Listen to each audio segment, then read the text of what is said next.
Hallelujah, hallelujah, hallelujah. ಎಲ್ಲರೂ ಸಂತೋಷವಾಗಿದ್ದೀರಾ?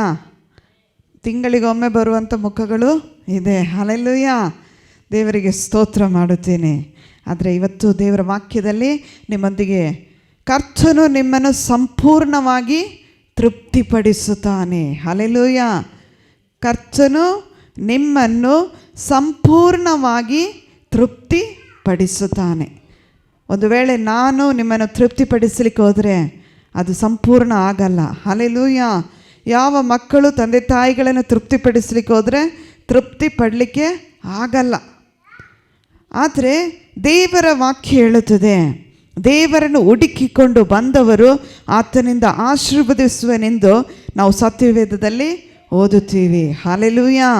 ಹಾಗಾದರೆ ದೇವರ ಸಮ್ಮುಖಕ್ಕೆ ಬರುವವರನ್ನು ದೇವರು ಸಂತೋಷಪಡಿಸಿ ಅವರನ್ನು ಆಶೀರ್ವದಿಸಿ ಕಳಿಸುತ್ತಾನೆಂಬುದಾಗಿ ದೇವರ ವಾಕ್ಯ ಹೇಳುತ್ತದೆ. ಕೀರ್ತನೆ 147:14 ಯಾರಾದರೂ ತೆಗೆದುಕೊಂಡವರು ಓದಿರಿ. Psalms 147:14. ಆತನು ನಿನ್ನ ಪ್ರಾಂತ್ಯದೊಳಗೆ ಸೌಭಾಗ್ಯವನ್ನು ಉಂಟು ಮಾಡುತ್ತಾನೆ, ಶ್ರೇಷ್ಠವಾದ ಗೋಧಿಯಿಂದ ನಿನ್ನನ್ನು ತೃಪ್ತಿಗೊಳಿಸುತ್ತಾನೆ. ಹಲ್ಲೆಲೂಯಾ. ಹಾಗಾದರೆ ದೇವರು ನಮ್ಮನ್ನು ತೃಪ್ತಿಗೊಳಿಸಬೇಕಾದ್ರೆ ಆತನಿಗೇನು ಒಂದು ಕಾಳಿದ್ರೆ ಸಾಕು. ನಿನ್ನ ಹೇಗೆ ಸಾಸುವೆ ಕಾಳಷ್ಟು ನಂಬಿಕೆ, ಸಾಸುವೆ ಕಾಳಷ್ಟು ಕರ್ತನಲ್ಲಿ ವಿಶ್ವಾಸ, ಕರ್ತನ ಮೇಲೆ ನೀನು ಸಾಸುವೆ ಕಾಳಷ್ಟು ನಿನ್ನ ಜೀವಿತದಲ್ಲಿ ಸ್ವಲ್ಪ ಅವಕಾಶವನ್ನು ದೇವರಿಗೆ ಕೊಟ್ಟರೆ ಆತನು ನಿನ್ನ ಪ್ರಾಂತ್ಯದೊಳಗೆ ನೀನು ಸ್ವಲ್ಪ ಅವಕಾಶ ದೇವರಿಗಾಗಿ ಕೊಟ್ಟ ಕೂಡಲೇ ಆತನೇನು ಮಾಡ್ತಾನೆ, ನಿನ್ನೊಳಗೆ ಆತನು ಪ್ರವೇಶ ಮಾಡಿ, ನಿನ್ನ ಪ್ರಾಂತ್ಯದೊಳಗೆ ಪ್ರವೇಶ ಮಾಡಿ ಸೌಭಾಗ್ಯವನ್ನು ಉಂಟು ಮಾಡುತ್ತಾನೆ. ಹಲ್ಲೆಲೂಯಾ. ಸೌಭಾಗ್ಯವನ್ನು ಉಂಟು ಮಾಡುವುದು ಮಾತ್ರವಲ್ಲ, ನಿನಗೆ ಕೊಟ್ಟಿರುವಂಥ ಶ್ರೇಷ್ಠವಾದ ಗೋಧಿಯಿಂದ, ಗೋಧಿ ಅಂದರೆ ಏನು? ಆಹಾರ ಧಾನ್ಯ. ನಿನಗೆ ಕೊಟ್ಟಿರುವಂಥ ದೇವರು ಆಶೀರ್ವದಿಸಿ ಕೊಟ್ಟಿರುವಂಥ ನೀರಿನಿಂದ ಹಿಡಿದು ಮನೆ ಉಪ್ಪು ತನಕ, ಹಲ್ಲೆಲೂಯಾ, ಎಲ್ಲ ಅದುವರೆಗೆ ಕರ್ತನು ಆಶೀರ್ವದಿಸುತ್ತಾನೆ. ಹಲ್ಲೆಲೂಯಾ. ಹಾಗಾದರೆ ಒಮ್ಮೆ ಒಂದು ದೊಡ್ಡ ಜನಸಮೂಹವು ಯೇಸುವಿನ ಬಳಿಗೆ ಬಂದದನ್ನು ನಾವು ನೋಡುತ್ತೀವಿ. ಹಲ್ಲೆಲೂಯಾ.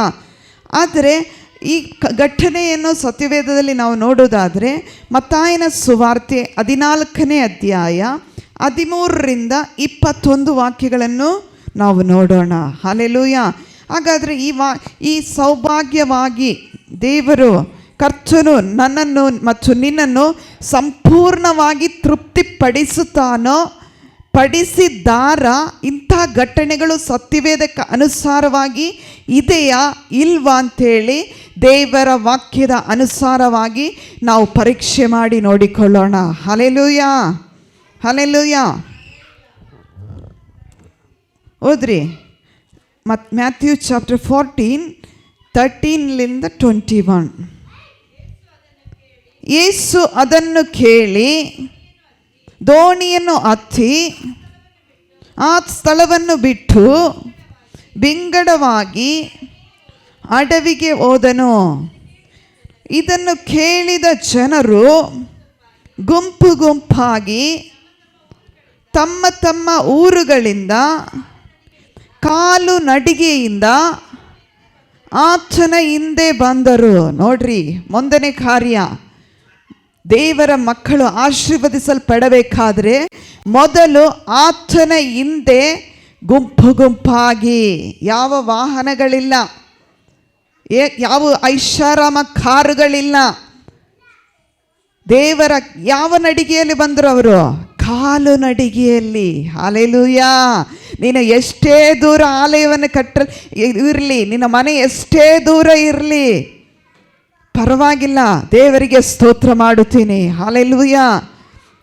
ನನಗೊತ್ತು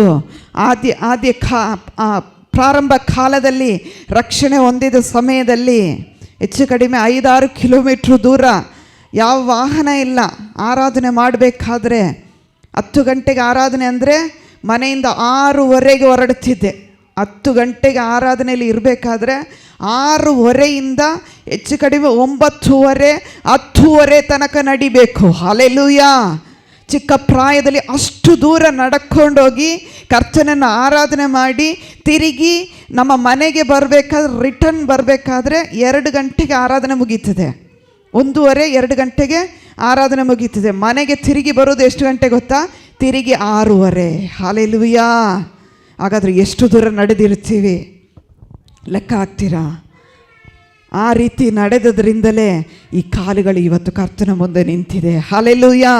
ಅದಕ್ಕಾಗಿ ಮೊದಲು ದೇವರ ಸಮ್ಮುಖದಲ್ಲಿ, ಇವಾಗ ಮನೆಯಿಂದ ಮನೆಗೆ ಹೋಗ್ಲಿಕ್ಕೆ ಏನು ಬೇಕು ಬ್ರದರ್? ವಾಹನ ಇಲ್ಲ. ಹೆಂಗ್ ಬ್ರದರ್? ಮಳೆ ಬರ್ತಾ ಇದೆ, ಬರುವುದೇಗೆ? ಪ್ರಾರ್ಥನೆ ಮಾಡಲಿಕ್ಕೆ ಹೇಗೆ ಬರಲಿ? ಕೆಲಸ ಇದೆ ಅಂತ ಹೇಳ್ತೀವಿ. ಆದರೆ ಪ್ರಾರಂಭ ಕಾಲದಲ್ಲಿ ಜನರು ಹೇಗೆ ಆಶೀರ್ವದಿಸಲ್ಪಟ್ರಂದರೆ ಕಾಲು ನಡಿಗೆಯಲ್ಲಿ ಕರ್ತನ ಹಿಂದೆ ಹೋದರು. ಹಲ್ಲೆಲೂಯಾ. ನಂತರದ ವಾಕ್ಯ, ಆತನು ಹೊರಗೆ ಬಂದು ಬಹು ಜನರ ಗುಂಪನ್ನು ಕಂಡು ಕನಿಕರಪಟ್ಟು ಅವರಲ್ಲಿದ್ದ ರೋಗಿಗಳನ್ನು ಸ್ವಸ್ಥ ಮಾಡಿದನು. ಹಲ್ಲೆಲೂಯಾ. ಕಾಲು ನಡಿಗೆಯಲ್ಲಿ ಬರುವಾಗಲೇ ಮೊದಲು ದೇವರು ನೋಡಿದ್ದು ಅವರಲ್ಲಿದ್ದಂಥ ಬಲಹೀನತೆಯನ್ನು ಕಟ್ಟಿದನು. ಹಲ್ಲೆಲೂಯಾ. ಸ್ವಸ್ಥಪಡಿಸಿದನು. ಇವತ್ತು ನನ್ನನ್ನು ಕೇಳುತ್ತಿರುವ ದೇವರ ಮಕ್ಕಳೇ, ದೇವರ ಸಮ್ಮುಖದಲ್ಲಿ ಮೊದಲು ಓಡಿ ಬಂದ ತಕ್ಷಣ ದೇವರು ನಿನ್ನನ್ನು ಒಳ್ಳೆ ಕಾರು ಕೊಟ್ಟು ಆಶೀರ್ವದಿಸಲ್ಲ. ದೇವರು ನಿನಗೆ ಒಳ್ಳೆ ಹಣ ತುಂಬಲ್ಲ. ನಿನಗೇನು ಕೊಡುತ್ತಾರೆ? ಮೊದಲು ಆರೋಗ್ಯವನ್ನು ಅನುಗ್ರಹಿಸುತ್ತಾನೆ. ಹಲ್ಲೆಲೂಯಾ. ಹಲ್ಲೆಲೂಯಾ. ನನ್ನನ್ನು ಕೇಳುತ್ತಿರುವ ದೇವರ ಮಕ್ಕಳೇ, ಕರ್ತನಿಂದ ಆರೋಗ್ಯ ಬೇಕಾ? ಕರ್ತನ ಸಮ್ಮುಖದಲ್ಲಿ ಸಮಯವನ್ನು ಕಳೆಯುವಂಥ ಒಂದೊಂದು ಕ್ಷಣವು ಅದು ನಿನಗೆ ಆರೋಗ್ಯ. ಹಲ್ಲೆಲೂಯಾ.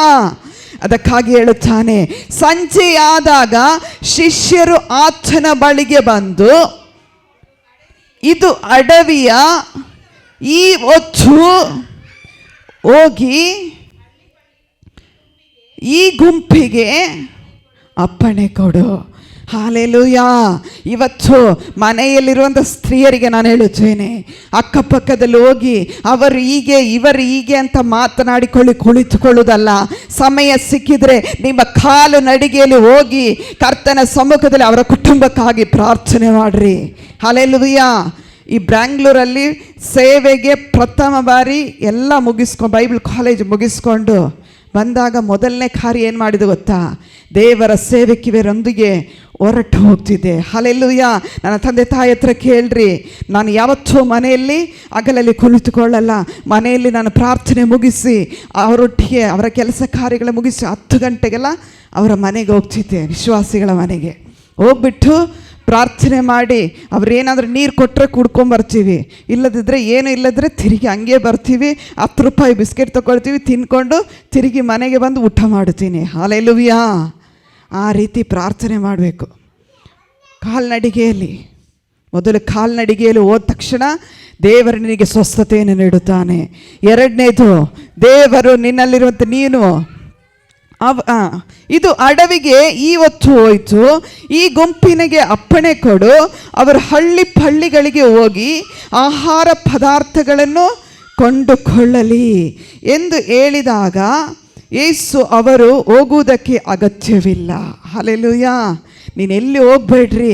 ದೇವರ ಸಮ್ಮುಖದಲ್ಲಿ ಬಂದಾಗಲೇ ಮನುಷ್ಯನು ರೊಟ್ಟಿ ತಿಂದು ಮಾತ್ರದಿಂದ ಬದುಕುವುದಿಲ್ಲ, ದೇವರ ಬಾಯಿಂದ ಹೊರಡುವಂಥ ಪ್ರತಿಯೊಂದು ಮಾತಿನಿಂದಲೂ ಬದುಕುವನು. ಹಲ್ಲೆಲೂಯಾ. ಮನುಷ್ಯರು ತೃಪ್ತಿಕರವಾದ ಆಹಾರವನ್ನು ತಿಂದು ಏನು ಮಾಡ್ತೀವಿ? ಅನೇಕ ರೋಗಗಳಿಗೆ ತುತ್ತಾಗ್ತೀವಿ. ನಾವೇನು ಮಾಡ್ತೀವಿ? ತಿನ್ನಲಿಕ್ಕೆ ಒಂದು ಅವಕಾಶ ಸಿಕ್ಕಿದರೆ ಆಹಾರ ತಿನ್ನುವ ಭಾರಿ ತಿಂತೀವಿ. ಅದೇ ರೀತಿ ದೇವರ ವಾಕ್ಯವನ್ನು ತಿಂತೀರಾ? ದೇವರ ವಾಕ್ಯವನ್ನು ಕುಡಿತೀರಾ? ದೇವರ ವಾಕ್ಯವನ್ನು ಜೀರ್ಣಿಸುತ್ತೀರಾ? ಅದೇ ರೀತಿ ದೇವರ ವಾಕ್ಯವನ್ನು ಜೀರ್ಣಿಸುವುದಾದರೆ ನನ್ನಲ್ಲಿ ಕೇಳುವಂಥ ದೇವರ ಮಕ್ಕಳೇ, ಕರ್ತನು ನಿನ್ನನ್ನು ಆಶೀರ್ವದಿಸುತ್ತಾನೆ. ಹಲ್ಲೆಲೂಯಾ. ಅದಕ್ಕಾಗಿ ಹೇಳುತ್ತಾನೆ ಇಲ್ಲಿ, ಅದಕ್ಕವರು ನನಗೆ ಇಲ್ಲಿ 5 ರೊಟ್ಟಿ 2 ಮೀನುಗಳು. ಹಲ್ಲೆಲೂಯ.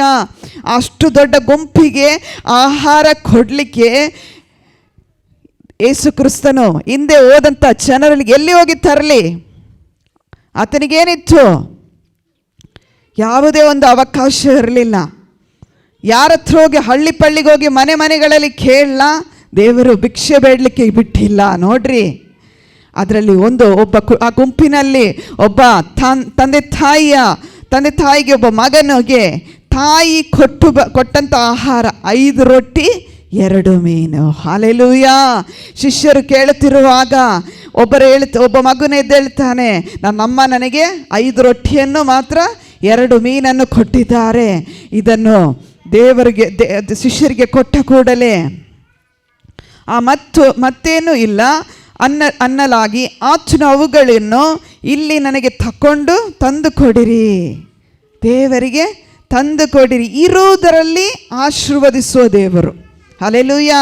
ಇದ್ದ ಸ್ಥಿತಿಯಲ್ಲೇ ದೇವರು ನಿನ್ನನ್ನು ಗೌರವಿಸುವ ದೇವರು. ಇದ್ದ ಸ್ಥಿತಿಯಲ್ಲೇ ದೇವರು ನಿನ್ನ ಪರಿಸ್ಥಿತಿಯನ್ನು ಬದಲಾಯಿಸುವ ದೇವರು. ಹಲ್ಲೆಲೂಯ. ಇದ್ದ ಸ್ಥಿತಿಯಲ್ಲೇ ಕರ್ತನ ಸಮ್ಮುಖಕ್ಕೆ ಬನ್ನಿರಿ. ಹಲ್ಲೆಲೂಯ. ಅದಕ್ಕಾಗಿ ಕರ್ತನು ಹೇಳುತ್ತಾನೆ, 5 ರೊಟ್ಟಿ 2 ಮೀನುಗಳನ್ನು ತಕೊಂಡು ಬನ್ನಿರಿ, ಜನರಿಗೆ ಹುಲ್ಲಿನ ಮೇಲೆ ಕೂತುಕೊಳ್ಳುವುದಕ್ಕೆ ಹೇಳ್ರಿ. ಅಲ್ಲಿ ಯಾವ ಒಂದು ಚೇರ್ ಇಲ್ಲ, ಕಾರ್ಪೆಟ್ ಇಲ್ಲ, ಯಾವುದೂ ಇಲ್ಲ. ಅಲ್ಲಿ ಏನು ಮಾಡಿದರು? ಹಚ್ಚ ಹಸಿರು ಹುಲ್ಲುಗಳ ಮೇಲೆ, ಒಣಗಿದ ಹುಲ್ಲುಗಳ ಮೇಲೆ ಜನರನ್ನು ಸಾಲಾಗಿ ಕೂರಿಸಿರಿ. ಹಲ್ಲೆಲೂಯ. ಜನರು ನಂಬಿಕೊಂಡು ಕೂತಾಯಿತು. ಏನು ಬೇಕೀಗ? ಜನರಿಗೆ ಆಹಾರ ಬೇಕು. ಹಲ್ಲೆಲೂಯ. ದೇವರು ನಮ್ಮ ದೇವರು. ಆತನು ಕೊಟ್ಟ ಮಾತನ್ನು ಉಳಿಸಿಕೊಳ್ಳುವ ದೇವರು. ಕೊಟ್ಟ ಮಾತಲ್ಲಿ ಆತನು ಆಶೀರ್ವದಿಸುವ ದೇವರು. ಇದ್ದ ಸ್ಥಿತಿಯಲ್ಲೇ ಆ ಬಾಲಕನು ಅದನ್ನು ರೊಟ್ಟಿಯನ್ನು 2 ಮೀನನ್ನು ತಗೊಂಡ್ಬಂದು ದೇವರ ಮುಂದೆ ಕೊಟ್ಟರು. ಹಲ್ಲೆಲೂಯ. ಆತನು ಕೊಟ್ಟ ಕೂಡಲೇ ಏನಾಯಿತು ನೋಡ್ರಿ, ಮುಂದೆ ಹೋದ್ರಿ. ಅವುಗಳನ್ನು ಇಲ್ಲಿ ತಕೊಂಡು ಕೊಡಿರಿ ಅಂದನು. ಮತ್ತು ಜನರಿಗೆ ಹುಲ್ಲಿನ ಮೇಲೆ ಕೂತುಕೊಳ್ಳುವುದಕ್ಕೆ ಹೇಳಿ ಆ 5 ರೊಟ್ಟಿಯನ್ನು 2 ಮೀನುಗಳನ್ನು ತಕ್ಕೊಂಡು ಆಕಾಶದ ಕಡೆಗೆ. ಹಲ್ಲೆಲೂಯ. ನಾವೇನು ಮಾಡ್ತೀವಿ? ನಮ್ಮ ಕೈಗೆ ಹಣ ಬಂದ ತಕ್ಷಣ ನಾವೇನು ಮಾಡ್ತೀವಿ? ಅವರಿಗೆ ಎಷ್ಟು ಸ್ಯಾಲ್ರಿ ಬಂತು, ಅವರಿಗೆ ಎಷ್ಟು ಸ್ಯಾಲ್ರಿ ಬಂತು ನೋಡ್ತೀವಾ? ಏನು ಮಾಡಿದರು? ದೇವರು ನಿನಗೆ ಕೊಟ್ಟದನ್ನು ಕೊಟ್ಟಾಗ ಏನು ಮಾಡಿದರು? ಆಕಾಶದ ಕಡೆಗೆ ನೋಡಿದರು. ಹಲ್ಲೆಲೂಯ. ಪರಲೋಕದ ಕಡೆಗೆ. ಕರ್ತನ ನೋಡ್ರಿ, ಯೇಸು ಕ್ರಿಸ್ತನಿಗೆ ಆತನ ನೋಡಬೇಕು ಅವಶ್ಯಕತೆ ಇಲ್ಲ. ಆತನ ನಿಮಿಷ ನೇರಕ್ಕೆ ಅದ್ಭುತ ಮಾಡ್ಬೋದು. ಆದರೆ ಆತನು ತಂದೆಯಾದ ದೇವರಿಗೆ ವಿಧೇಯತೆಯನ್ನು ತೋರಿಸಿದನು. ಹೇಗೆ? ಇರುವುದರಲ್ಲಿ ದೇವರನ್ನು ನೋಡಿದರು. ಇವತ್ತು ದೇವರನ್ನು ನೋಡ್ರಿ ಅಂತೇಳಿದರೆ ನಾವೇನು ಮಾಡ್ತೀವಿ? ಅವ್ರ ಮನೆಗೆ ಏನು ಬಂತು, ಆ ಕಂಪೌಂಡಲ್ಲಿ ಏನು ಬಂತು, ಏನಾಗ್ತಿದೆ ನೋಡಬೇಡ್ರಿ. ನಿನ್ನ ಮನೆಯಲ್ಲಿ ಏನಿದೆ ಅದನ್ನು ನೋಡ್ಕೊಳ್ರಿ. ಹಲ್ಲೆಲೂಯ. ನಿನ್ನ ಪ್ರಾಂತ್ಯದೊಳಗೆ ಏನಿದೆಯೋ ಅದನ್ನು ನೋಡ್ಕೊಳ್ರಿ. ಆವಾಗ ನಿನ್ನ ಸೌಭಾಗ್ಯವು ಸಮೃದ್ಧಿಯಾಗಿರುತ್ತದೆ. ಹಲ್ಲೆಲೂಯ. ಅದೇ 147ನೇ ಕೀರ್ತನೆಯಲ್ಲಿ ನೀವು ನೋಡಿದ್ದೀರಿ. ಏನು ಓದಿದ್ದೀರಿ? ಆತನು ನಿನ್ನ ಪ್ರಾಂತ್ಯದೊಳಗೆ ಸೌಭಾಗ್ಯವನ್ನುಂಟು ಮಾಡುತ್ತಾನೆ, ಶ್ರೇಷ್ಠ ಗೋಧಿಯಿಂದ ನಿನ್ನನ್ನು ತೃಪ್ತಿಪಡಿಸುತ್ತಾನೆ. ನಿನ್ನ ಪಾಕೆಟಲ್ಲಿ ಎಷ್ಟಿದೆಯೋ ಅದಕ್ಕೆ ಸ್ತೋತ್ರ ಮಾಡಿರಿ. ಒಂದೊಂದು ರೂಪಾಯಿ ಖರ್ಚು ಮಾಡುವಾಗಲೂ, ಒಂದೊಂದು ರೂಪಾಯಿಯನ್ನು ಅದನ್ನು ಒಂದೊಂದು ಕಾರ್ಯಕ್ಕೆ ಇಡುವಾಗಲೂ, ದೇವರೇ ನೀ ನನಗೆ ಕೊಟ್ಟದು ಇಷ್ಟನ್ನು ನಾನು ಇದಕ್ಕಾಗಿ ಇಡ್ತಾ ಇದ್ದೀನಿ, ನನಗೆ ಈ ಕಾರ್ಯವನ್ನು ತೃಪ್ತಿಯಾಗಿ ನಡೆಸು, ಈ ತಿಂಗಳಲ್ಲಿ ಎಲ್ಲ ಕಾರ್ಯಗಳನ್ನು ಮಾಡಲಿಕ್ಕೆ ನನಗೆ ಕೃಪೆ ಕೊಡು ಎಂಬುದಾಗಿ ದೇವರಲ್ಲಿ ಕೇಳಿಕೊಳ್ಳತಕ್ಕದು. ಹಲ್ಲೆಲೂಯ. ಆತನು ಆಕಾಶದ ಕಡೆಗೆ ನೋಡಿ ದೇವರ ಸ್ತೋತ್ರ ಮಾಡಿ ರೊಟ್ಟಿಯನ್ನು ಮುರಿದು ಶಿಷ್ಯರ ಕೈಯಲ್ಲಿ ಕೊಟ್ಟನು. ಆತನೇನು ಮಾಡಿದ್ರು? ದೇವರಿಗೆ ಸ್ತೋತ್ರ ಮಾಡುತ್ತಾನೆ. ಇರುವುದರಲ್ಲಿ ದೇವರಿಗೆ ಸ್ತೋತ್ರ ಮಾಡಬೇಕು. ಕೊಟ್ಟಂಥ ಮನೆಗಾಗಿ, ಕೊಟ್ಟಂಥ ಗಂಡನಿಗಾಗಿ, ಕೊಟ್ಟಂಥ ಹೆಂಡತಿಗಾಗಿ, ಕೊಟ್ಟಂಥ ಮಕ್ಕಳಿಗಾಗಿ, ಕೊಟ್ಟಂಥ ತಂದೆ ತಾಯಿಗಳಿಗಾಗಿ, ಕೊಟ್ಟಂಥ ನಿನಗೆ ಒಳ್ಳೆ ಆತ್ಮಿಕ ಸ್ನೇಹಿತರಿಗಾಗಿ, ಅವರಿಗಾಗಿ ದೇವರಿಗೆ ಸ್ತೋತ್ರ ಮಾಡಬೇಕು, ದೇವರಿಗೆ ಕೃತಜ್ಞತೆ ಹೇಳಬೇಕು. ಎಷ್ಟು ಕೃತಜ್ಞತೆ ಹೇಳ್ತೀರೋ, ಯಾರಾದರೂ ನಿಮಗೇನಾದರೂ ಕೊಟ್ಟರೆ ಹೋಗ ಅಂತೇಳಿದರೆ ಅವ್ರು ತಿರುಗಿ ನಿನಗೆ ಕೊಡ್ತಾರಾ? ಏನು ಮಾಡ್ತಾರೆ? ಕೊಡಲ್ಲ. ಅದೇ ನೀನು ಒಂದು ಹೇಳು, ಥ್ಯಾಂಕ್ಸ್ ಸರ್. ನೋಡ್ರಿ, ಮೂರನೇ ವ್ಯಕ್ತಿಗೆ, ಪರಿಚಯವಿಲ್ಲದ ಮೂರನೇ ವ್ಯಕ್ತಿಗೆ ನೀವೇನು ಮಾಡ್ತೀವಿ? ಅವರಿಗೆ ತೃಪ್ತಿಪಡಿಸಲಿಕ್ಕೆ ನೋಡ್ತೀರಿ. ಅದೇ ನಿಮ್ಮ ತಂದೆ ತಾಯಿಗಳಿಗೆ, ಅದೇ ನಿಮ್ಮ ಮಕ್ಕಳಿಗೆ ನೀವು ತೃಪ್ತಿಪಡಿಸ್ತೀರಾ? ಎಲ್ಲ ಮಕ್ಕಳು ಅವ್ರವ್ರ ಅವರವರಿಗೆ ತನ್ನ ಮಗು ಪ್ರಾಣ ಮಗು ಅಂತ ಹೇಳ್ತಾರೆ. ಅವರ ಪ್ರಾಣಕ್ಕಿಂತಲೂ ಪ್ರೀತಿಸುವಂಥ ಮಕ್ಕಳು. ಹಲ್ಲೆಲೂಯಾ. ತನ್ನ ಮಕ್ಕಳು ಯಾವಾಗಲೂ ತನ್ನ ಪ್ರಾಣಕ್ಕಿಂತಲೂ ಹೆಚ್ಚಾಗಿ ಪ್ರೀತಿಸ್ತೀವಿ ನಾವು.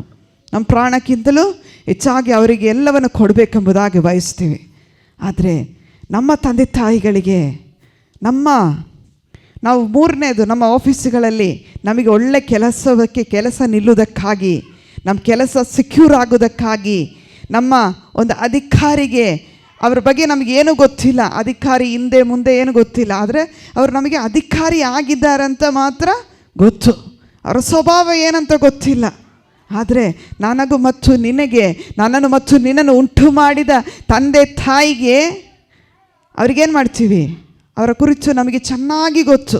ನನ್ನ ತಂದೆ ಹೇಗೆ ನನ್ನನ್ನು ಕಷ್ಟಪಟ್ಟು ಬೆಳೆಸಿದ್ದಾರೆ, ನನ್ನ ತಂದೆ ಹೇಗೆ ನನ್ನನ್ನು ಸಾಕಿದ್ದಾರೆ, ನನ್ನ ತಂದೆ ಹೇಗೆ ನನ್ನನ್ನು ಪ್ರೀತಿಸುತ್ತಾರೆ, ನನ್ನ ತಾಯಿ ಹೇಗೆ ನನ್ನನ್ನು ಪ್ರೀತಿಸಿದ್ರು, ಅದು ಚೆನ್ನಾಗಿ ಗೊತ್ತು. ಆದರೆ ನಾವೇನು ಮಾಡ್ತೀವಿ? ಮೂರನೇ ವ್ಯಕ್ತಿಗೆ ಗೌರವಿಸ್ತೀವಿ. ನಮ್ಮ ವ್ಯಕ್ತಿಗೆ ನಾವೇನು ಮಾಡ್ತೀವಿ? ಕೆಡನಿಗೆ ತಕ್ಕೊಳ್ಳಲ್ಲ. ಹೌದಲ್ವಾ? ಕೆಲವು ಮಕ್ಕಳಿದ್ದಾರೆ, ಅತ್ತೆ ಮನೆಯಲ್ಲಿ ತುಂಬ ಚೆನ್ನಾಗಿ ಕೆಲಸ ಮಾಡ್ತಾರೆ, ತಂದೆ ತಾಯಿಗಳ ಮನೆಗೆ ಬಂದರೆ ಏನು ಕೆಲಸ ಮಾಡಲ್ಲ. ಅತ್ತೆ ಮನೆಯಲ್ಲಿ ನಾವೇ ರಾಣಿಗಳಾಗಿ ಗುಡಿಸೋದು, ಒರೆಸೋದು, ಮಾಡೋದು ಎಲ್ಲ ಮಾಡ್ತೀವಿ. ಮನೆಗೆ ಬಂದರೆ ಸ್ವಂತ ತಾಯಿಯ ಮನೆಗೆ ಬಂದರೆ ನಾವೇನು ಮಾಡ್ತೀವಿ? ಅಮ್ಮ ಮಾಡ್ಕೊಳ್ತಾರೆ. ಏನ್ರಿ ಅಮ್ಮ ನೀವು ಕೆಲಸದವರಾಗಿ ಇಟ್ಕೊಂಡಿದ್ರಾ? ಅಮ್ಮ ನೀವು ಕೆಲಸದವರಾ? ಅವ್ರು ನಮ್ಮ ಕೆಲಸದವರ? ಅವ್ರಿಗೆ ಸಂಬಳ ಕೊಡ್ತೀರಿ ನೀವು? ನಾನು ಕೇಳೋದು ಒಂದೇ, ದೇವರು ನಮ್ಮನ್ನು ತೃಪ್ತಿಪಡಿಸಬೇಕಾದ್ರೆ, ದೇವರು ನಮ್ಮನ್ನು ಘನಪಡಿಸಬೇಕಾದ್ರೆ, ದೇವರು ನಮ್ಮನ್ನು ಬಲಪಡಿಸಬೇಕಾದ್ರೆ, ದೇವರಿಗೆ ಮಾನ್ಯತೆ ಸಲ್ಲಿಸುವ ಹಾಗೆ ನಿನ್ನ ತಂದೆ ತಾಯಿಗಳನ್ನು ಸನ್ಮಾನಿಸು. ಆಗ ನೀನು ಭೂಮಿಯ ಕಾಲ ಬಹುಕಾಲ ಜೀವಿಸ್ತಿ. ಹಲ್ಲೆಲೂಯಾ. ನಿನ್ನ ಜೀವಿತದಲ್ಲಿ ತೃಪ್ತಿ ಹೊಂದುತ್ತಿ. ಹಲ್ಲೆಲೂಯಾ. ಅದಕ್ಕಾಗಿ 1 ತಿಮೋಥಿ 4ನೇ ಅಧ್ಯಾಯ 4-5 ವಾಕ್ಯಗಳನ್ನು ಓದೋಣ. 1 ತಿಮೋಥಿ 4ನೇ ಅಧ್ಯಾಯ 4-5. 1 ತಿಮೋಥಿ ಚಾಪ್ಟರ್ 4:4-5. ಯಾರಾದರೂ ಓದ್ರಿ ತೆಗೆದುಕೊಂಡವರು.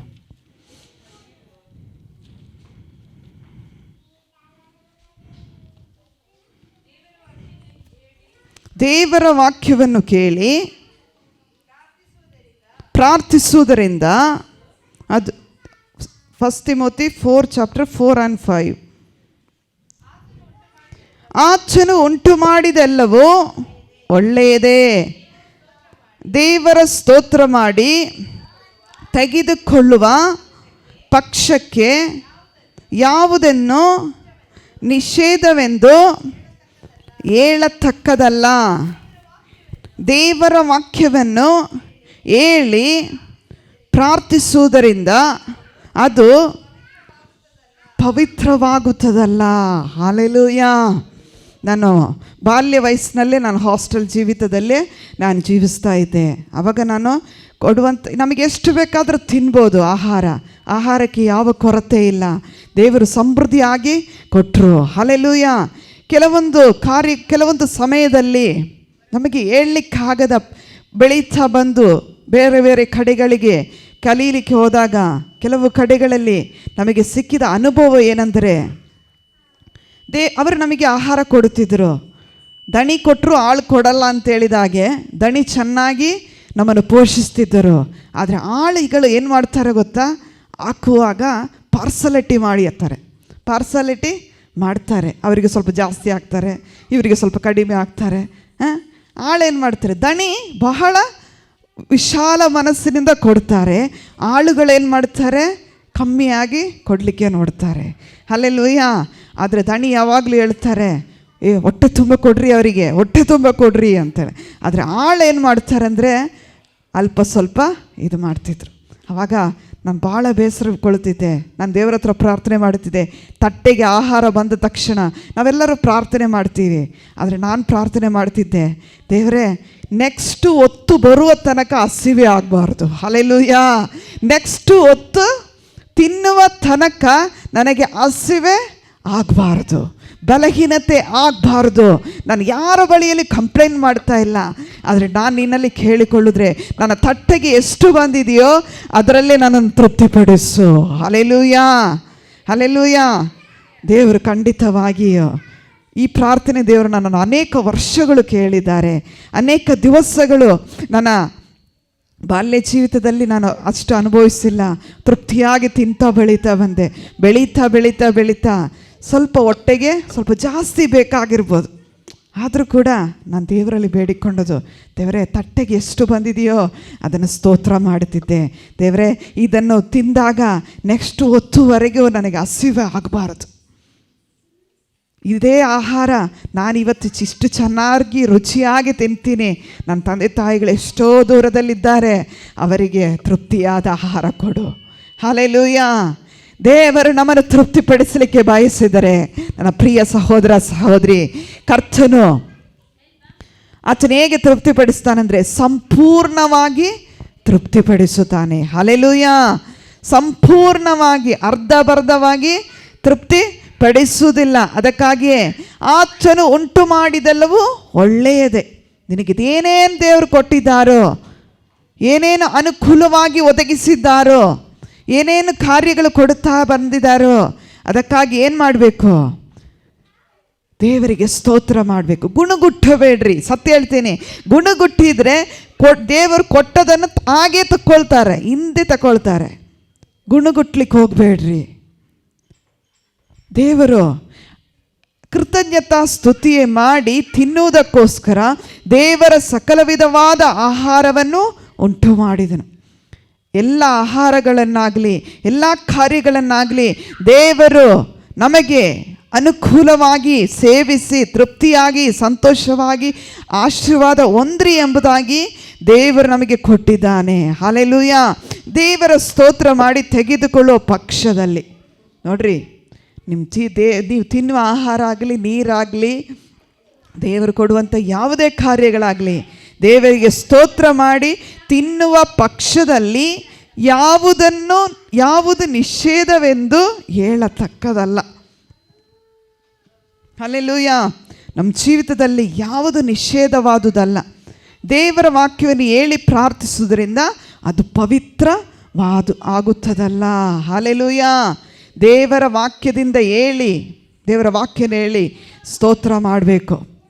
ತೃಪ್ತಿಯಾಗಿ ಊಟಕ್ಕಿಂತ ಮುಂಚೆ ಕರ್ತನಿಗೆ ಸ್ತೋತ್ರ ಮಾಡ್ರಿ. ಹಲ್ಲೆಲೂಯಾ.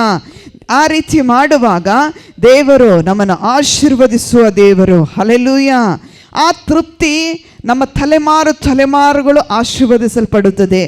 ಆದಿಕಾಂಡ 9ನೇ ಅಧ್ಯಾಯ 1-7 ವಾಕ್ಯಗಳು. ಆದಿಯಲ್ಲೇ ದೇವರು ಕಲಿಸಿದನು.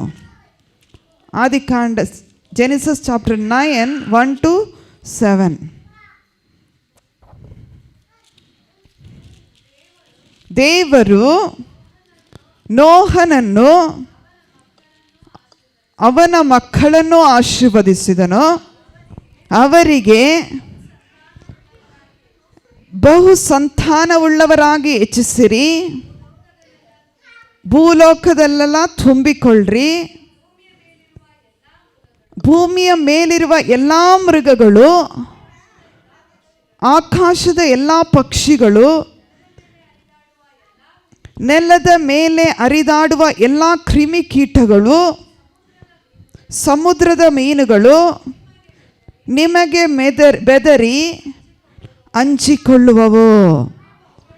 ನಾವು ಅವುಗಳನ್ನೆಲ್ಲ ನಿಮ್ಮ ಸ್ವಾಧೀನಕ್ಕೆ ಕೊಟ್ಟಿದ್ದೇನೆ. ಭೂಮಿಯ ಮೇಲೆ ತಿರುಗುವ ಎಲ್ಲ ಜೀವಜಂತುಗಳು ನಿಮಗೆ ಆಹಾರವಾಗಿರುವವು. ನಾವು ನಿಮ್ಮ ಆಹಾರಕ್ಕೆ ಪೈರುಗಳನ್ನು ಕೊಟ್ಟಂತೆ ಇವುಗಳನ್ನು ಕೊಟ್ಟಿದ್ದೀನಿ,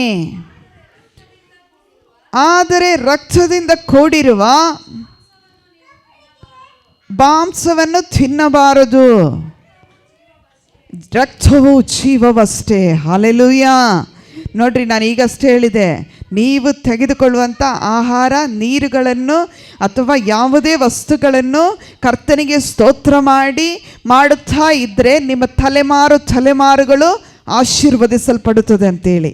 ನೋಡ್ರಿ, ದೇವರು ನೋಹನಿಗೆ ಅವನ ಮಕ್ಕಳನ್ನು ಆಶೀರ್ವದಿಸಿ ಅವುಗಳನ್ನು ಬಹು ಸಂತಾನವುಳ್ಳವರಾಗಿ ಹೆಚ್ಚಿರಿ, ಭೂಲೋಕದಲ್ಲೆಲ್ಲ ತುಂಬಿಕೊಳ್ಳ್ರಿ. ಹಲ್ಲೆಲೂಯಾ. ಅವರಿಗೆ ಕೊಟ್ಟಂಥ ಪ್ರಾಣಿ ಪಕ್ಷಿ, ಸಮುದ್ರದ ಮೀನುಗಳಾಗಲಿ ಪೈರುಗಳಾಗಲಿ ಎಲ್ಲವನ್ನೂ ದೇವರೇನು ಮಾಡಿದರು? ಆಶೀರ್ವದಿಸಿದನು. ಹಲ್ಲೆಲೂಯಾ. ಹಾಗಾದರೆ ದೇವರು ಕೊಡುವಂಥದ್ರಲ್ಲಿ ಆಶೀರ್ವಾದ ಉಂಟು. ಹಲ್ಲೆಲೂಯಾ. ನೋಡ್ರಿ, ಒಬ್ಬ ಬಡ ವಿಧವೆ, ಗಮನದಿಂದ ಕೇಳ್ರಿ, ಒಬ್ಬ ಬಡ ವಿಧವೆ ಏನು ಮಾಡ್ತಾನಂದರೆ 2 ಪುಟ್ಟ ಮಕ್ಕಳೊಂದಿಗೆ ಜೀವಿಸುತ್ತಾರೆ. ದೈನಂದಿನ ಜೀವನವೇ ಬಹಳ ಕಷ್ಟಕರವಾಗಿರುತ್ತದೆ. ಪ್ರತಿ ಸಾರಿ ಆಕೆ ಬಳಿಗೆ ಬಂದು, ಅಮ್ಮ ನನಗೆ ತುಂಬ ಹಸಿವಾಗ್ತಿದೆ, ಮಕ್ಕಳು ಹೇಳ್ತಾರೆ ನನಗೆ ತುಂಬ ಹಸಿವಾಗ್ತಿದೆ ಎಂದು ಹೇಳಿದಾಗ ಆಕೆ ಏನು ಮಾಡ್ತಾಳೆ ಗೊತ್ತಾ? ಆಕೆ ಏನು ಮಾಡ್ತಾಳೆ ಆಕೆ ದೇವರಲ್ಲಿ ಪ್ರಾರ್ಥನೆ ಮಾಡುತ್ತಾರೆ. ಅಯ್ಯೋ ದೇವರೇ, ಮಕ್ಕಳು ಬಯಸಿದ ಆಹಾರವನ್ನು ಕೊಡಲಿಕ್ಕಿಲ್ಲಲ್ಲ, ಏನು ಮಾಡಲಿ ಅಂತ ಹೇಳ್ತಾರೆ. ಒಂದಿನ ಆ ಪುಟ್ಟ ಮಗು ಏನು ಮಾಡ್ತಾರೆ, ತಾಯಿಯ ಬಳಿಗೆ ಬಂದು, ಅಮ್ಮ ಆಹಾರ ಕೇಳಿದಾಗೆಲ್ಲ ನೀನು ಪ್ರಾರ್ಥನೆ ಮಾಡ್ತಾ ಇರ್ತಿ, ಪ್ರಾರ್ಥನೆ ಮಾಡ್ತಾ ಇದ್ದರೆ ನಮಗೆ ಆಹಾರ ಸಿಗ್ತದಾ ಅಂಥೇಳಿ ತಾಯಿ ಏನು ಮಾಡ್ತಂದರೆ ಕೇಳ್ತಿರ್ತಾರೆ. ಆದರೆ ಒಂದು ಮಗು ಹೇಳ್ತಾರೆ, ಅಮ್ಮ ನೀನು ಪ್ರಾರ್ಥನೆ ಮಾಡ್ತಿದ್ದಿ, ನಾನು ಪ್ರಾರ್ಥನೆ ಮಾಡ್ತೀನಿ ಅಂಥೇಳಿ ಇಬ್ಬರು ಮಕ್ಕಳು, ತಾಯಿ ಮತ್ತು ಮಗು ಇಬ್ಬರು ಪ್ರಾರ್ಥನೆ ಮಾಡಲಿಕ್ಕೆ ಪ್ರಾರಂಭಗೊಳಿಸಿದರು. ಹಲ್ಲೆಲೂಯಾ. ಒಂದು ದಿನ ಏನಾಯ್ತಂದರೆ, ಪ್ರಾರ್ಥನೆ ಮಾಡುತ್ತಾ ಮಕ್ಕಳು ಆಹಾರ ಬೇಕಂತ ಹೇಳುವಾಗೆಲ್ಲ ಮಕ್ಕಳಿಗೆ ಏನು ಹೇಳ್ತಿದ್ರು? ತಾಯಿ ಪ್ರಾರ್ಥನೆ ಮಾಡು, ಆಹಾರ ಸಿಕ್ಕುತ್ತದೆ. ಆದರೆ ಒಂದು ದಿನ ಏನು ಮಾಡ್ತಾರಂದರೆ, ಪ್ರಾರ್ಥನೆ ಮಾಡ್ತಾ ಇದ್ದರು, ಒಂದು ದೊಡ್ಡ ಮಳೆ ಬಂತು. ಒಂದು ಡ್ಯಾಮ್, ಅವ್ರ ಮನೆ ಪಕ್ಕದಲ್ಲಿಯೇ ಒಂದು ಕೆರೆ ಹತ್ರ ಒಂದು ದೊಡ್ಡ ಡ್ಯಾಮ್ ಇದೆ. ಮಳೆ ನೀರು ತುಂಬಿಕೊಂಡು ಆ ಡ್ಯಾಮ್ದು ಕಟ್ಟೆ ಒಡೆದು ಏನು ಬಂತು, ಅದರ ಡ್ಯಾಮಲ್ಲಿದ್ದ ಮೀನುಗಳು ಆ ತೋಡಲ್ಲಿ ಅರಿಲಿಕ್ಕೆ ಪ್ರಾರಂಭಗೊಳಿಸಿತು. ಹಲ್ಲೆಲೂಯಾ. ಇಬ್ಬರು ಮಕ್ಕಳು ಹೌದು ದೇವರು ನಮಗೆ ಒದಗಿಸಿದನೆಂಬುದಾಗಿ ನಂಬಿಕೊಂಡು ಆ ಡ್ಯಾಮಿನಲ್ಲಿದ್ದಂಥ ಮೀನುಗಳನ್ನು ಹಿಡಿದರು. ಹಲ್ಲೆಲೂಯಾ. ಕಟ್ಟೆ ಹೊಡೆದ ತಕ್ಷಣ ಏನಾಯಿತು? ಅದೇನಾಯಿತು? ಮೀನುಗಳು, ಅಲ್ಲಿದ್ದ ಮೀನುಗಳೆಲ್ಲ ಡ್ಯಾಮ್ ನೀರುಗಳು ಹೊರಗೆ ಬಂದಾಗ ಏನಾಯಿತು? ಮೀನುಗಳು ಅದ್ರ ಜೊತೆಗೆ ಬಂತು. ಹಲ್ಲೆಲೂಯಾ. ಆ ಮೀನುಗಳನ್ನು ತಾಯಿಗೆ ಹಿಡ್ಕೊಂಡು ಬಂದು ಓಡಿ ಬಂದು ಮಕ್ಕಳು ಕೊಟ್ಟು, ಮಕ್ಕಳೇನು ಹೇಳ್ತಾರೆ, ಅಮ್ಮ ದೇವರು ಪ್ರಾರ್ಥನೆ ಮಾಡಿದ್ರಿಂದ, ನಾವು ಪ್ರಾರ್ಥನೆ ಮಾಡಿದ್ರಿಂದ ಒಂದು ಮೀನೆಲ್ಲ ಕೊಟ್ಟರು, ದೇವರು ಬುಟ್ಟಿ ತುಂಬ ಮೀನುಗಳನ್ನು ಕೊಟ್ಟರು. ಹಲ್ಲೆಲೂಯಾ. ದೇವರಲ್ಲಿ ನಾವು ಪ್ರಾರ್ಥನೆ ಮಾಡುವಾಗ ನಮ್ಮ ಆಹಾರ ತೃಪ್ತಿಪಡಿಸುವ ನಾವು ಗುಣಗುಟ್ಟದೆ, ಈ ಅಮ್ಮನಿಗೆ ಬೇರೆ ಕೆಲಸ ಇಲ್ಲ, ತಲೆ ಸರಿ ಇಲ್ಲ, ಹಂಗೆ ಹಿಂಗೆ ಅಂತೇಳಿ ಮಕ್ಕಳು ಬೈಬೋದಿತ್ತು. ಆದರೆ ಮಕ್ಕಳು ಬೈಲಿಲ್ಲ. ಅಮ್ಮನೂ ಪ್ರಾರ್ಥನೆ ಮಾಡ್ತಾರೆ, ನಾವು ಪ್ರಾರ್ಥನೆ ಮಾಡೋಣ. ಹಲ್ಲೆಲೂಯಾ. ಅದಕ್ಕಾಗಿ ಈಗಿನಿಂದಲೇ ನಮ್ಮ ಅಗತ್ಯತೆಗಳು ಏನಾದರೂ ಇದ್ದರೆ ಮಕ್ಕಳಲ್ಲಿ ಹೇಳ್ರಿ, ಮಗನೇ ನಮಗೆ ಈ ಅಗತ್ಯ ಇದೆ, ನಾವು ಪ್ರೇಯರ್ ಮಾಡೋಣ, ದೇವರು ಒದಗಿಸ್ತಾನೆ. 1 ಸಾರಿ ಹೇಳ್ರಿ, 2 ಸಾರಿ ಹೇಳ್ರಿ, 3 ಸಾರಿ ಹೇಳ್ರಿ. ಮಕ್ಕಳ ಹೃದಯದಲ್ಲಿ ಅದು ನಾಟಲ್ಪಡುವಾಗ, ಮಕ್ಕಳು ಸಮಯ ಸಿಕ್ಕುವಾಗ, ಅಯ್ಯೋ ನನ್ನ ಅಮ್ಮ ಹೇಳಿದರು ನಾನು ಪ್ರಾರ್ಥನೆ ಮಾಡಬೇಕು, ಪ್ರಾರ್ಥನೆ ಮಾಡಿದರೆ ನನಗೆ ದೇವರು ಒದಗಿಸುತ್ತಾನೆ ಎಂಬ ನಂಬಿಕೆ ಅವರಲ್ಲಿ ಏನಾಗ್ತದೆ? ಹುಟ್ಟುತ್ತದೆ. ಆ ಹುಟ್ಟುವಾಗ ನಂಬಿಕೆ ಹುಟ್ಟಿದ ಕೂಡಲೇ ಅವರ ಜೀವಿತದಲ್ಲಿ ಒಂದು ಪರಿವರ್ತನೆ ಉಂಟಾಗುತ್ತದೆ. ಹಲ್ಲೆಲೂಯಾ. ಇವತ್ತು ಕೆಲವು ತಂದೆ ತಾಯಿಗಳಿಗೆ ತನ್ನ ಮಕ್ಕಳಿಗೆ ಒಳ್ಳೆ ವಿದ್ಯಾಭ್ಯಾಸ ಕೊಡಲಿಕ್ಕೆ ಆಗ್ತಾ ಇಲ್ಲ. ಒಂದು ವೇಳೆ ನಾವು ಇನ್ನೂ ಬಾಡಿಗೆ ಮನೆಯಲ್ಲಿದ್ದೀವಿ, ನಾವು ಒಳ್ಳೆ ಮನೆಗಳು ಬೇಕು. ನೋಡು ಮಗನೇ, ಅದೇ ಥರದ ಒಳ್ಳೆ ಮನೆ ಬೇಕು. ಹೌದಮ್ಮ, ಇವಾಗಲೇ ಆ ಮಕ್ಕಳಲ್ಲಿ ಆಸೆಯನ್ನು ಹುಟ್ಟಿಸಿರಿ. ಏಕೆಂದರೆ ಆಸೆಯು ಕೆಟ್ಟ ಆಸೆಯನ್ನು ಹುಟ್ಟಿಸಿದರೆ ಅದು ಬಸುರಾಗಿ ಪಾಪವನ್ನು ಇರುತ್ತದೆ. ಆದರೆ ಒಳ್ಳೆಯ ಆಸೆ ಏನು ಗೊತ್ತಾ, ನಮಗೂ ಒಂದು ಒಳ್ಳೆ ಮನೆ ಬೇಕು, ಬಾಡಿಗೆ ಇಲ್ಲದ ಮನೆ ಬೇಕು, ಒಳ್ಳೆ ಕೆಲಸಕ್ಕೆ ಸೇರ್ಕೋಬೇಕು. ಮಕ್ಕಳನ್ನು ಕೆಲವು ಕಾರ್ಯಗಳನ್ನು ನೋಡುವಾಗ ಹೇಳ್ರಿ, ನೋಡು ಮಗನೇ, ಅವರು ನೋಡಿ ಎಷ್ಟು ಹಾರ್ಡ್ ವರ್ಕ್ ಮಾಡಿ ಕೆಲಸ ಮಾಡಿ ಎಷ್ಟೋ ಒಳ್ಳೆ ರೀತಿ ಚೆನ್ನಾಗಿ ವಿದ್ಯಾಭ್ಯಾಸ ಮಾಡಿ ಚೆನ್ನಾಗಿ ಕಲಿತಿದ್ದಾರೆ ನೋಡು, ಕಲಿತದ್ರಿಂದ ಇವತ್ತು ಅವ್ರು ಒಳ್ಳೆ ಪೊಲೀಸ್ ಆಗಿದ್ದಾರೆ, ಒಳ್ಳೆ ಡಾಕ್ಟ್ರ್ ಆಗಿದ್ದಾರೆ ಅಂಥೇಳಿ ಮಕ್ಕಳಲ್ಲಿ ಏನು ಮಾಡಬೇಕು, ಆಸೆಯನ್ನು ಹುಟ್ಟಿಸ್ಬೇಕು. ನಾನು ಆ ರೀತಿ ಮಾಡಬೇಕೆಂಬ ಒಂದು ಛಲ ನಮ್ಮಲ್ಲಿ ಬರಬೇಕು. ಸುಮ್ಮನೆ ಏನು ಮಗನೇ, ಓದ್ತೀಯಾ ಓದು, ಆಡ್ತೀಯಾ ಆಡು, ತಿಂತೀಯಾ ತಿನ್ನು ಅಂಥೇಳಿ ಗೂಳಿಗಳಾಗಿ ಬೆಳೆಸಿದರೆ ಆ ಗೂಳಿಗಳೇನು ಮಾಡ್ತದೆ, ನಿಮ್ಮನ್ನೇ ಗುದ್ದಾಗ್ತದೆ. Hallelujah, hallelujah. ಈಗಲಿಂದಲೇ ನಾವೇನು ಮಾಡಬೇಕು, ದೇವರಲ್ಲಿ ಒಂದು ಕಾರ್ಯವನ್ನು ಪದೇ ಪದೇ ಮಕ್ಕಳು ಕೇಳ್ತಿದ್ದಾರೆ ಅಂದರೆ ಅದು ಸಿಕ್ಕಲಿಕ್ಕೆ ಅವ್ರು ಏನು ಬೇಕಾದರೂ ಮಾಡ್ಬೋದು. ಆದರೆ ನೀವು ಹೇಳಬೇಕು, ಅದು ಬೇಕಾದರೆ ನೀನು ಪ್ರಾರ್ಥನೆ ಮಾಡು, ದೇವರು ಒದಗಿಸುತ್ತಾನೆ. ನೋಡು ಮಗನೇ, ನನ್ನಲ್ಲಿ ಏನೂ ಇಲ್ಲ, ನಾನು ಕಷ್ಟಪಡ್ತಿದ್ದೀನಿ, ಸಾಮರ್ಥ್ಯ ಇಲ್ಲ, ಬಲ ಇಲ್ಲ, ಕೈ ಕಾಲೆಲ್ಲ ನೋವು, ನನಗೆ ನಡಿಲಿಕ್ಕೆ ಬಲ ಇಲ್ಲ, ದೇವರೇ ನನಗೆ ಒದಗಿಸುವ ಕರ್ತನನ್ನು ನೋಡಲಿಕ್ಕೆ ಈಗಲಿಂದಲೇ ಮಕ್ಕಳಿಗೆ ಪ್ರಾಕ್ಟೀಸ್ ಕೊಡ್ರಿ. ಹಲ್ಲೆಲೂಯಾ. ಏಕೆಂದರೆ ದೇವರು ಒದಗಿಸುವಾತನೆಂಬುದಾಗಿ ಜ್ಞಾನೋಕ್ತಿ 38 ನಾವು ನೋಡೋಣ. Proverbs chapter 30 chapter 8 words.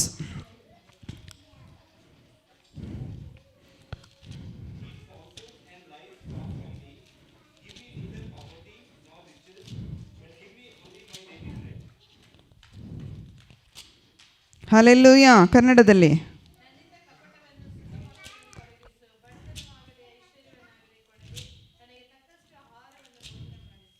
Hallelujah.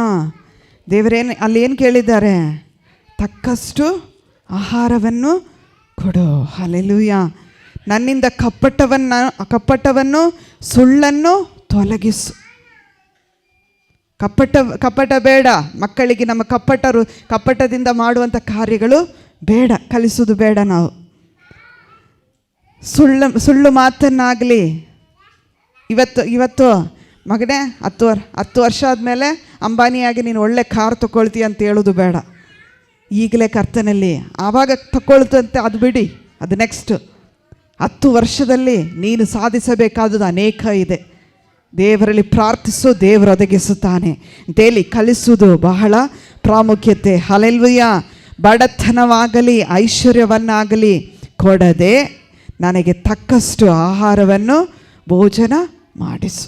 ಅದಾದ ಹೊತ್ತಿಗೆ ದೇವರು ಏನು ಕೊಡುತ್ತಾರ, ಗಂಜಿಯ, ಬಿರಿಯಾನಿಯ, ಉಪ್ಪಿನಕಾಯ ಏನು ಕೊಟ್ಟರು ಅದನ್ನು ತೃಪ್ತಿಯಾಗಿ ತೆಗೆದುಕೊಳ್ಳುವಂಥ ಮನಸ್ಸು ಇರಬೇಕು. ಹಲ್ಲೆಲೂಯಾ. ಕೆಲವೊಮ್ಮೆ ಮಕ್ಕಳಿಗೆ ಗಂಜಿ ಇಟ್ಟ ತಕ್ಷಣ ನನಗೆ ಕಬಾಬಿಲ್ಲದೆ ನಾನು ಊಟನೇ ಮಾಡಲ್ಲ. ಖಂಡಿತ ಬಿಟ್ಟುಬಿಡ್ರಿ. ದೇವರ ಸಮ್ಮುಖದಲ್ಲಿ ದೇವರಲ್ಲಿ ಪ್ರಾರ್ಥನೆ ಮಾಡಿರಿ. ದೇವರೇ, ಹೌದು ಪ್ರಿಯರೇ, ದೇವರು ನಮ್ಮ ಸಂಗಡ ಇದ್ದಾನಂಥೇಳಿ ನಾವೇನು ಮಾಡಬೇಕು, ಪ್ರಾರ್ಥನೆಯಲ್ಲಿ ದೇವರನ್ನು ಹುಡುಕುವುದಾದರೆ ಪರಲೋಕದ ಬಾಗಿಲನ್ನು ತೆರೆದು ಆತನ ಎಲ್ಲ ಸಮಯಗಳಲ್ಲಿ ನಮಗೆ ಬೇಕಾದುದನ್ನು ಅನುಗ್ರಹಿಸುತ್ತಾನೆ. ಹಲ್ಲೆಲೂಯಾ. ಇವತ್ತು ಕೇಳಿದ ಕಾರ್ಯವೇನು, ಕರ್ತನು ನಿನ್ನನ್ನು ಸಂಪೂರ್ಣವಾಗಿ ತೃಪ್ತಿಪಡಿಸುತ್ತಾನೆ. ಅರ್ಧಬರ್ಧ ತೃಪ್ತಿ ಅಲ್ಲ, ಸಂಪೂರ್ಣ. ದೇವರ ಹತ್ರ ಕೇಳ್ರಿ, ದೇವರೇ ಈ 6ನೇ ತಿಂಗಳಲ್ಲಿ ನನ್ನನ್ನು, ನನ್ನ ಕುಟುಂಬವನ್ನು ಸಂಪೂರ್ಣವಾದ ತೃಪ್ತಿಯಲ್ಲಿ, ಸಂಪೂರ್ಣವಾದ ಒಪ್ಪಂದದಲ್ಲಿ, ಸಂಪೂರ್ಣವಾಗಿ ನಾನು ತೆಗೆದುಕೊಳ್ಳುವಂಥ ಒಂದೊಂದು ಕಾರ್ಯದಲ್ಲಿ ನನ್ನನ್ನು ಬಲಪಡಿಸು. ಹಲ್ಲೆಲೂಯಾ.